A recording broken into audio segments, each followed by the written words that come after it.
and welcome to another exciting episode of the Cinema ATL podcast. The Cinema ATL podcast is a weekly podcast that examines the world of entertainment through the lens of local Atlanta filmmakers. That would be us, your hosts. I'm Michael D. Friedman, and that is Martin Kelly. And this week, we're sharing our favorite things that we're watching right now. From TV to movies and even some YouTube videos, we'll share some stuff that we think is worthy of your time. But first, before we get into that, Martin, why don't you tell our listeners how they can help the podcast out? You can help us out by listening like you're doing right now on your favorite podcast format, but also what we really need you to do is comment, rate, subscribe, share it from those formats. And of course, we're on all the big ones, so you can check us out on Apple Podcasts, Spotify, iHeartRadio, SoundCloud, Amazon, Stitcher, Google Podcasts, and even YouTube. So check us out there and share us and rate us and definitely comment. And we also want to hear from you. You can always tweet us at CinemaATL or at my personal account, which is at Badger33. Or hit me up at Marte_real1. And don't forget our Instagram, which is at CinemaATL Podcast, all one word. Check that out for new episode releases and other cool stuff. Yeah, definitely some really cool stuff. And, and if you're old school internet, you can check us out at cinemaatl.com. All right. Why don't we just get into what we're watching?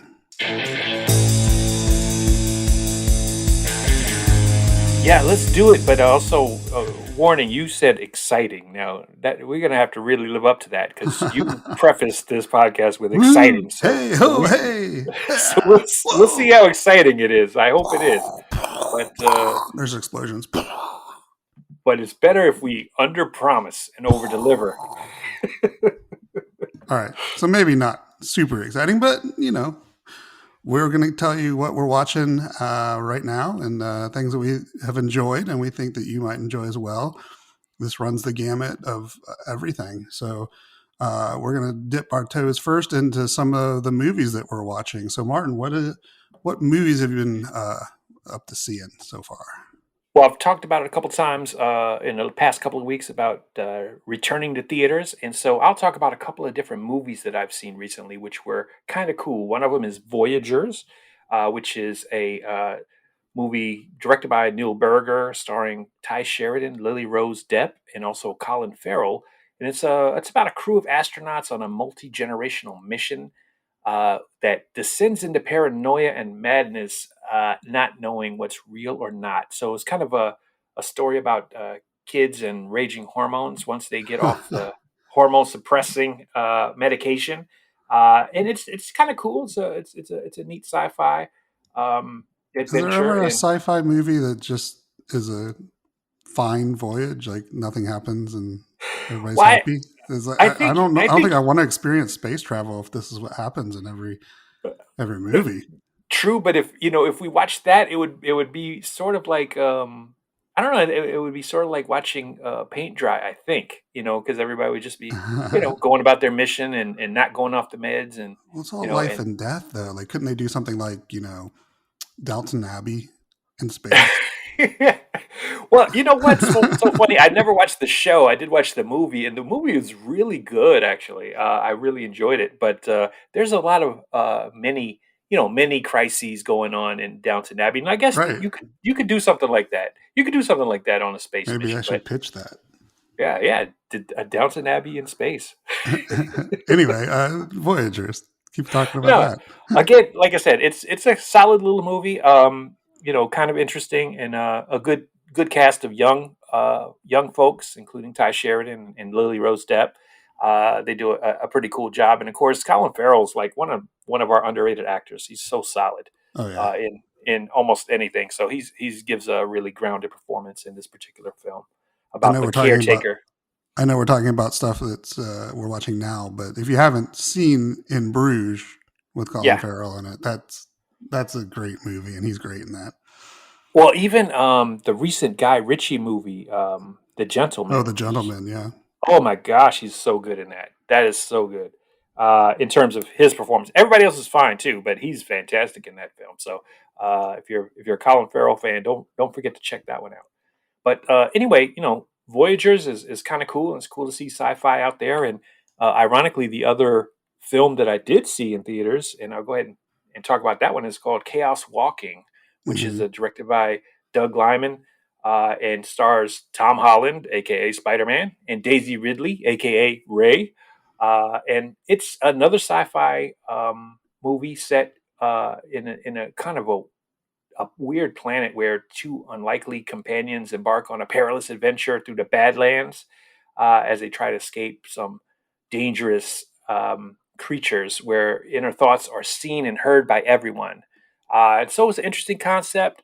I think it was a little uneven in its execution for Right. the most part, but they're both like likable presences. So watching Tom Holland, very earnest kid, and very he does a good job, and Daisy Ridley's fine in her performance, and of course, you get a good dose of menace from Mads Mikkelsen as well. So never can go wrong with Mads Mikkelsen as your menacing figure. So both of those worth your time if you're wanting to get out there and brave the movie theaters. I Right. think it will be worth it.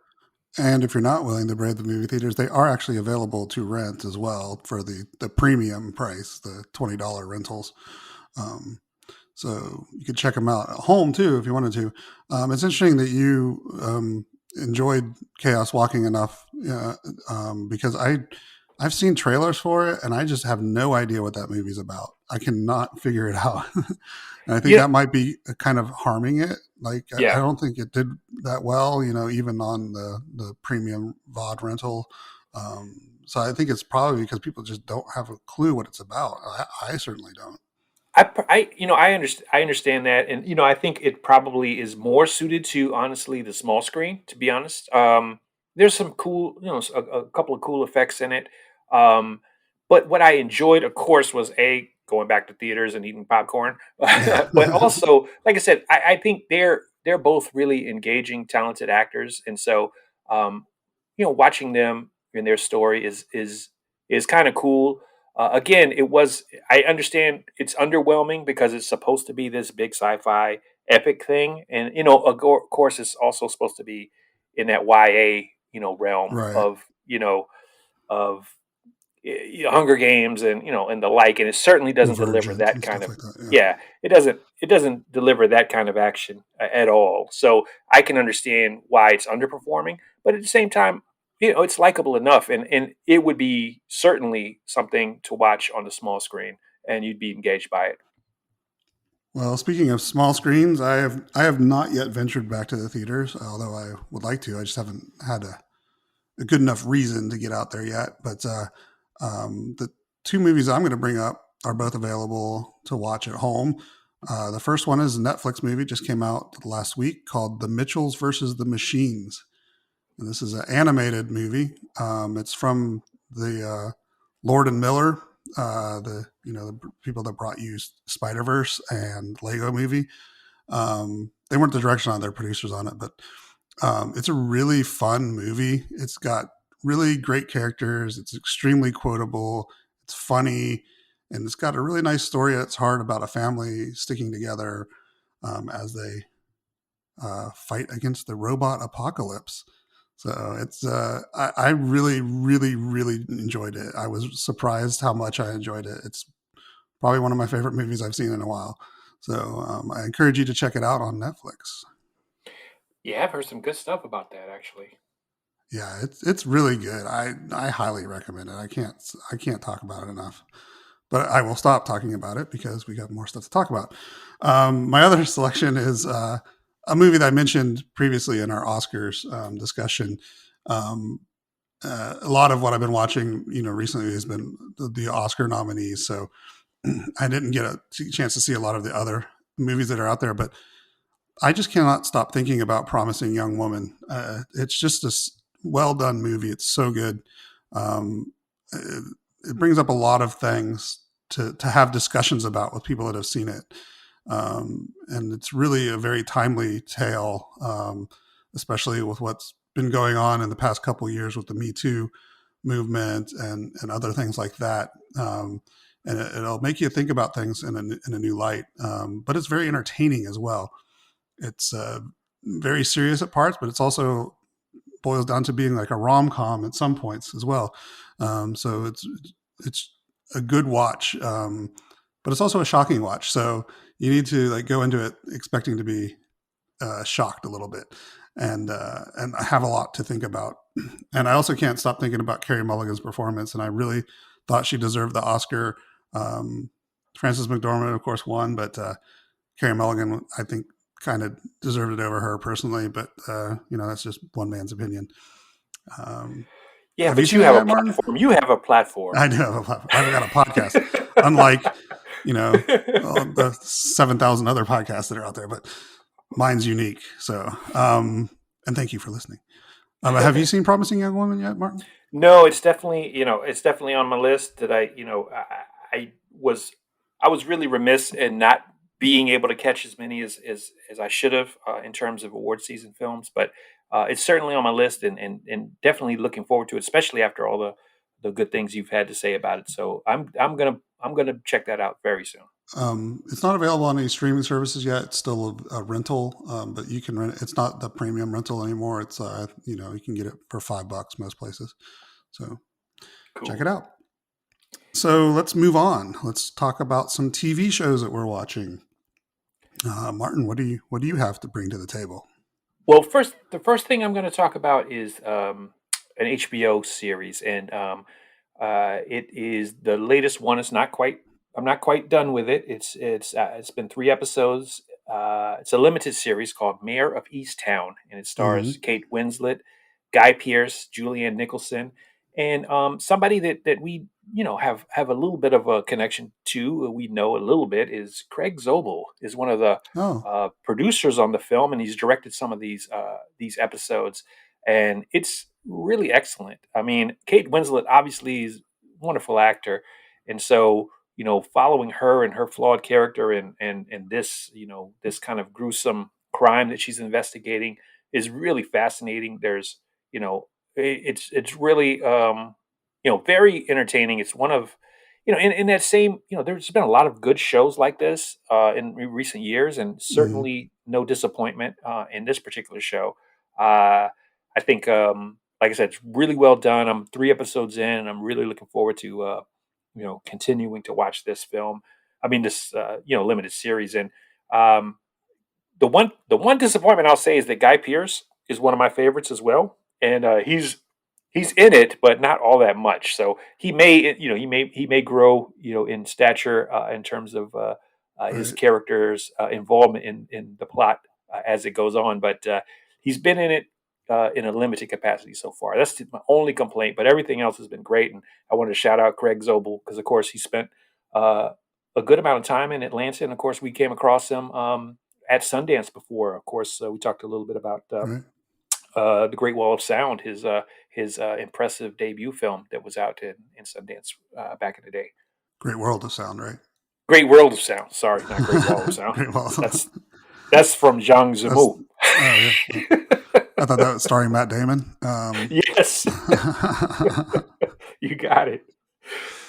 But It doesn't surprise me that this HBO show is well done. Of course, they most everything on HBO is pretty darn good. So I know, and I hated to be the one to keep bringing up an HBO show because whenever we talk about our what we're watching now, it's invariably always an HBO show on my list, and right, it but they just do a good job with it. It's just I could talk about some of the other ones too, but I'm going to leave it at Mayor of Easttown as far as a drama show because it is really well done, and I wanted to give a shout out to Craig Zobel. well, cool. My first TV show is one that you probably won't be surprised that I've been watching. It's on Disney Plus. It's Mighty Ducks Game Changers. This, of course, is a continuation of the Mighty Ducks franchise.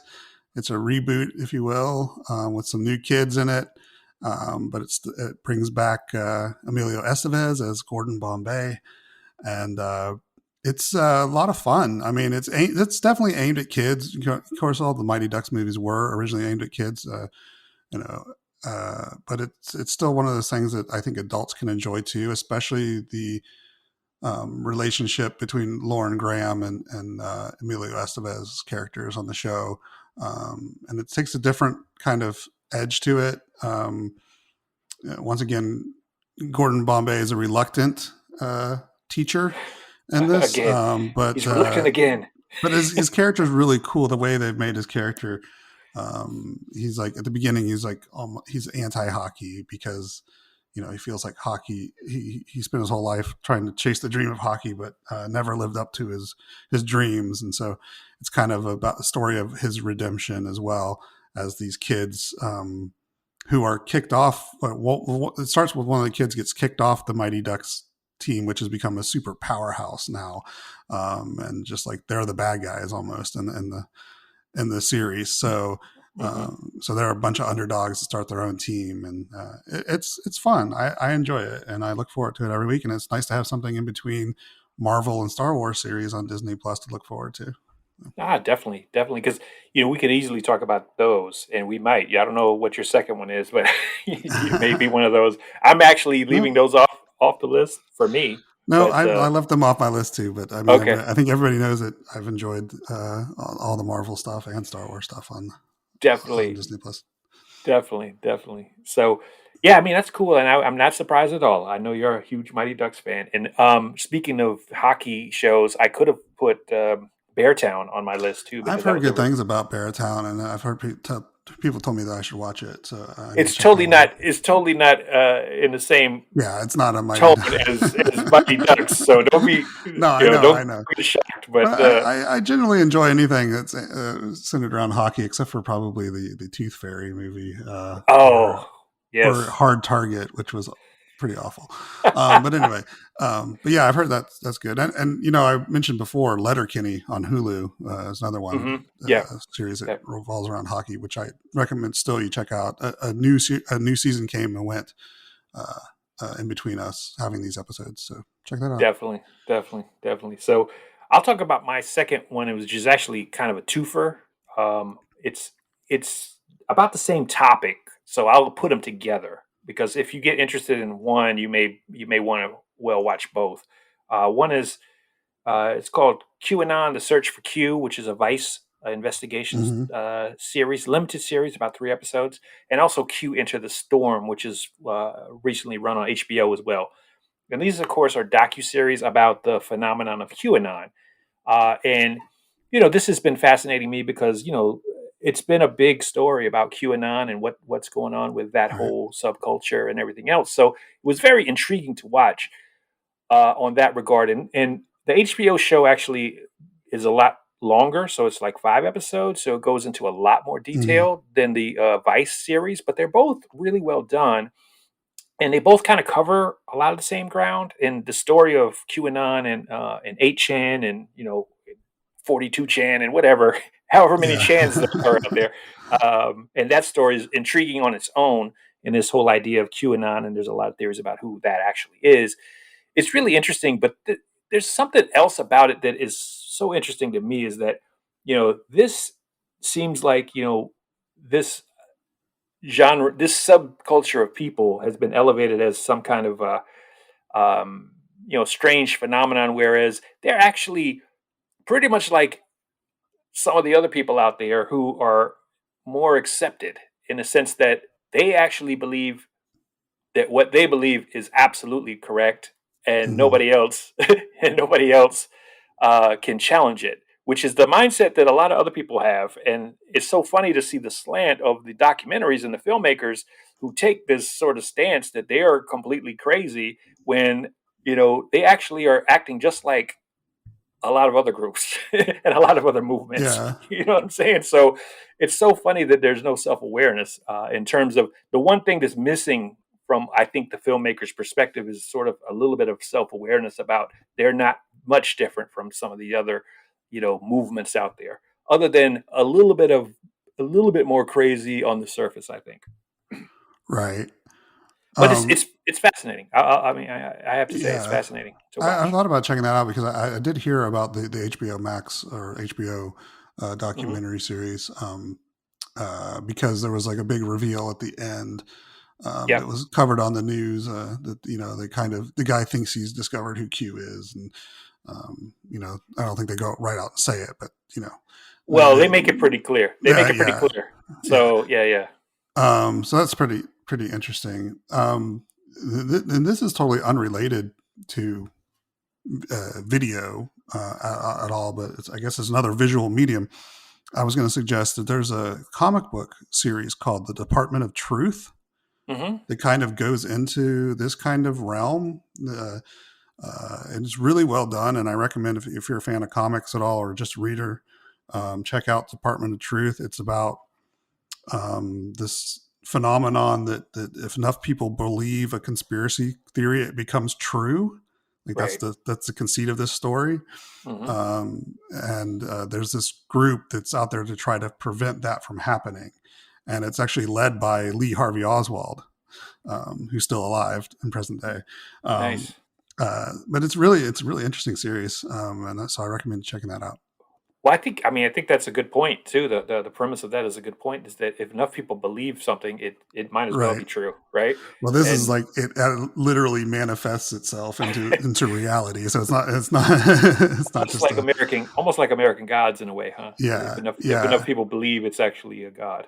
Like there's a scene in it where they go to the edge of the earth because enough people are believing that it's a flat Earth Flat Earth. society. Nice. Yeah. Yeah. Interesting. Um, Cool. all right. Well, back onto TV shows. My second pick is also kind of a twofer, but it's a twofer because one I've already talked about, and one I've only seen the premiere episode. So, uh, the one is Solar Opposites, which is on Hulu. The second season just recently premiered. I talked about this last time we were doing what we're watching, and this show is a funny show. It's in the style of Rick and Morty. It's by one of the creators of Rick and Morty, voiced by the guy who does Rick and Rick and Morty, and it's got a similar feel to it. It's a little bit more sitcom-y, but it has that same kind of attitude.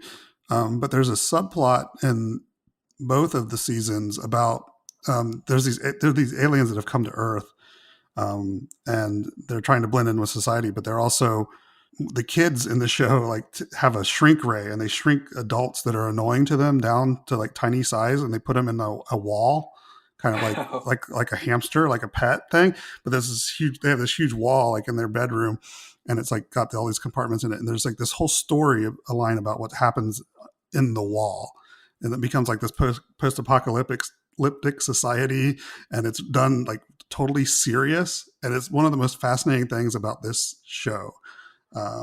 So I recommend you check that out. It's a lot of fun. Nice. Nice. My two B pick is a show called Rutherford Falls. It's on Peacock, Yes. Uh-huh. and it stars Ed Helms. I only saw the first episode, but I really enjoyed it. And one thing I really liked about it was the show has a really diverse cast, and it's all about this small town. And I think it's in New Hampshire that is next to a Indian casino, and dealing, it's the relationship between them and the Native Americans, and what happened in the founding of this town, and they become kind of opposing forces in this small town, and it becomes like a flashpoint in politics. So, like I said, I only saw the first episode. I enjoyed it. It was fun. Ed Helms is always Yeah. joyful Yeah. to watch. I really like the Native American cast in it. There's a non-binary character in it. It just seems like a really well made show, and I can't vouch for anything other than the pilot, but I recommend you check it out. Yeah. Yeah. I thought about watching that too. So yeah, cool. I will check that out too. And then finally, we have a little bit different segment this time around. We're going to talk about just some internet videos that we have picked up along the way that we enjoy. So these are, I think they're all on YouTube. But so Martin, what's your first pick? Yeah, I think this is a natural thing to discuss because everybody's online and watching stuff on, on non-traditional outlets like, Right. YouTube and stuff like that. So, and I do a lot of it. So almost everything it was hard to pick up what I'm actually watching on television, but I can Right. tell you what I'm watching on YouTube. And one of the things I'm watching on YouTube is a YouTube original series called K-pop Evolution, which I think Netflix has a show about hip hop evolution, which is similar in a sense. It Hmm. tells kind of the story of hip hop, and I've had a interest the last couple of years of learning more about BTS and Monster X because they're sort of exploding onto the American scene. Right. But this tells the sort of the whole story, the history of K-pop, and it's really fascinating. You get a really interesting look at how K-pop has evolved and become this global phenomenon, and how much goes into it. I mean, it's incredible. How they it's almost like an assembly line. It's almost like a factory, but they really know what they're doing, and they put a lot of heart and soul into it. So I think it's kind of something that is interesting to see. It's non traditional sort of pop music, in the sense of how it came to be. But Right. it's very fascinating. I do not have a premium YouTube membership, so I have to wait a little bit. It's an ongoing series, so it's going on right now. I think I've seen 5 episodes, but I have to wait like an extra week because they don't come free until Right. they've been out on the premium part for at least a week. So, but again, if you're into K-pop, or you're just curious about it, because obviously groups like BTS and Monster X have been huge recently on the Hmm. American uh, music charts. So it's worth a look. It's certainly worth a look. Well, it's funny that we didn't discuss our lists before we started the podcast, and it's funny how similar some of our stuff is. The fact that we both chose YouTube stuff, but mine was also a YouTube music related thing. Hmm. Um, it's by a group called the Hood Internet. I don't know if you've heard of these guys. No. They're like DJs, music producers, and they have a series that they're doing, and it's 60 songs from 1 year remixed into 3.5 minutes. So they take 60 different songs from 19. They've got one episode from Ah, 1979 all the way yes. through 1999, Okay. uh, Okay. and they are terrific mixes. Man, they're like really good, and it I, takes you I through like the whole history, and it's so well done. I've seen something similar, hip hop related, before, Yeah, but this this sounds is awesome. Yeah, this yeah, sounds this is awesome. all music, all genres. It's mixed, and they splice the videos together too. Ooh, wow. So it flips back and forth between the music videos. And I don't know how they do it, man. It's just so well done, and it's so catchy. Like you hear like tracks that you remember, and then it's mixed in with other tracks from rock to pop to hip hop. And it's so well done. I just recommend everybody check it out. It's called the Hood Internet if you want to search it up on YouTube. Wow. I mean, that's right up my alley. I mean, there's a lot of other music related stuff that I watch Right, on YouTube, but that's fantastic. Sounds cool. I can't wait to check that out for sure. So my other YouTube thing, and it's funny. It is funny how like we both came up with these organically because we didn't even talk about the fact that we were going to talk about YouTube. right, But the other thing that I watch religiously, I mean, is a channel called Emergency Awesome. And right, if you don't know what Emergency Awesome is, it's a channel where Charlie Schneider, I believe, but I just know him as Charlie. He talks about the movies and television shows and comic book stuff that he's, a fan of, and right, it's just really infectious because a he loves the stuff that he's covering, and he's so knowledgeable about it, and I always learn something about it. So anytime there's a new trailer of a Marvel film, I've got to watch what he's going to say about it, because he'll right, give me 15 levels of understanding about what's going on and what's going to go on, and yet he doesn't spoil anything. And of course does reviews, and he does television. So I hooked onto him back in the day with Game of Thrones, but I still follow him now religiously because he's so I don't know, he's such a fan, and his kind of love for this content is so infectious. You know what I mean? right. You know I love it too. So it's like he does Star Wars, he does Marvel, he Uh does huh. all kinds of stuff. He does stuff that I don't actually get into, like what's that animated series? Invincible. No, the it was a movie too that that Airbender, Last Airbender. Like he'll Airbender. do Yeah, he'll do yeah. stuff like that, that I don't get into. So I don't watch that, but I watch the other stuff because he's just an encyclopedia of knowledge, but yet what it is the enthusiasm he has for the subject that I love to watch. So big shout out to Charlie and Emergency Awesome.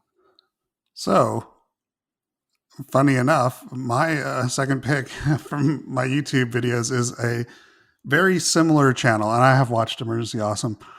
This is another channel called Heavy Spoilers, and it's very similar, exactly what you talked about. Reviews of Marvel shows, Star Wars, all those types of things, all the geek culture shows. And he does the same thing. He breaks it down. He gives recaps and reviews. He gives out Easter eggs that you might not have noticed in all the shows. Talks about the backstories and the histories of the comic books that they're based off of, or if they're long running franchises, just all the details and nuts and bolts. What I really like about this one is it's hosted by a guy named Paul. I don't know his last name. He's from the UK, and so he's got I would say British accent, almost an Irish accent. I don't know where he's exactly from, but he's extremely funny though. He makes a lot of funny jokes in it. The way he edits it. I don't know if he does it himself or he's got a team. The way they edit it together is done really well, and it's just really entertaining. And it's almost as fun as watching the shows. I always go like you said, when the new Marvel trailer dropped, where they talked about their upcoming slate. I went there for right after I saw that just to see what he had to say about it, Yep. and it's just a lot of fun. And I would also point out there's another guy out there, another group called Screen Crush who does very similar things Hmm. Hmm. as well. And I enjoy all three of them.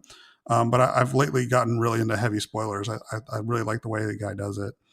There was a, a run. He was doing the WandaVision episodes, of course, like a lot of people were trying to come up with theories about what was going to happen, and Mephisto was always being punched around, and so now it's an ongoing joke whenever something vaguely has something red in it. It's like, oh, it's Mephisto. It's just like, Right. Right. it's just funny. I just like the way he does it. So Right. No, totally, totally. I mean, again, I think what's really great about YouTube and sort of YouTube culture is that it allows for connection. So like obviously this kind of content we're connected with, and then these kind of people who have these channels who know what they're talking about and do a really great job of explaining it to uh, the fans really can connect as well. So I think you're yeah. right. It's almost as fun as watching watching some of the content itself is for them, their discussion of it. Well, it's always fun to have a theory about, especially like a show like WandaVision, which was like so Yeah, totally. had everybody guessing. Hey, you have your own theories, and then like watching somebody else's theory, or like, oh yeah, maybe they're right, or when they like say the same thing you did, and you're like, oh yeah, yeah, you're right Right. on. Totally. So it's cool. It's funny we become so meta that we're watching content about content. But, but True. No, but it just says something about like the evolution of media. You know what I mean? I right, think for a long time, there's a lot to kind of bristle against, in my opinion. But at the same time, there's some things that are really great about the change of media. You know what I mean? And so this is one of the things I really like is this connection that you can have with people who share your interests. You know what I mean? yep, I totally agree. Well, it seems like we've run out of time. I thought this was going to be a quick episode, but we talked a lot. Yeah, We had a lot to definitely. talk about, I guess. So there's a lot more other stuff out there that we didn't even get to. So, and just think about all the content that's out there. Just like there's so much, you can't watch it all. People tell me I should watch Invincible, and I've heard it's really good. I haven't seen it yet, but there's so much. There's so much stuff out there. Definitely. Um, Definitely. but anyway, that does it for this week. Once again, we'd like to thank Eureka Failure for providing the music as they do every week. And we'll be back again next week with a new episode. Please share, please comment, rate, all that stuff that Martin said at the beginning that you probably, snoozed through. Pay attention to Martin next time. He doesn't get paid enough. That's Um, right. so listen to that. Please share and everything. And then Martin, what's your final words of wisdom for this week? Well, my word of wisdom is going to come from Mia Hamm today. And she says, I learned a long time ago that there's something worse than missing a goal, and that's not pulling the trigger. And so that speaks to my attitude too. It's like, it's okay to fail, but it's not okay to not try. So let's all get out there and shoot for our goal. She stole that from Wayne Gretzky, man. I mean, Wayne paraphrase. Gretzky said, "You miss 100% of the shots that you don't No, take." absolutely, but it's paraphrased, and I think it's a good thing. I mean, Wayne Gretzky No, didn't no, come I up with that agree. idea either. I know. I'm just kidding. I gotta back my hockey people though. I know. That reminds me of the Office episode where Michael Scott quoted Wayne Gretzky and then said that he quoted. He made the quote. It said like, "You miss 100% of the shots you don't take." Wayne Gretzky, Dad, Michael Scott.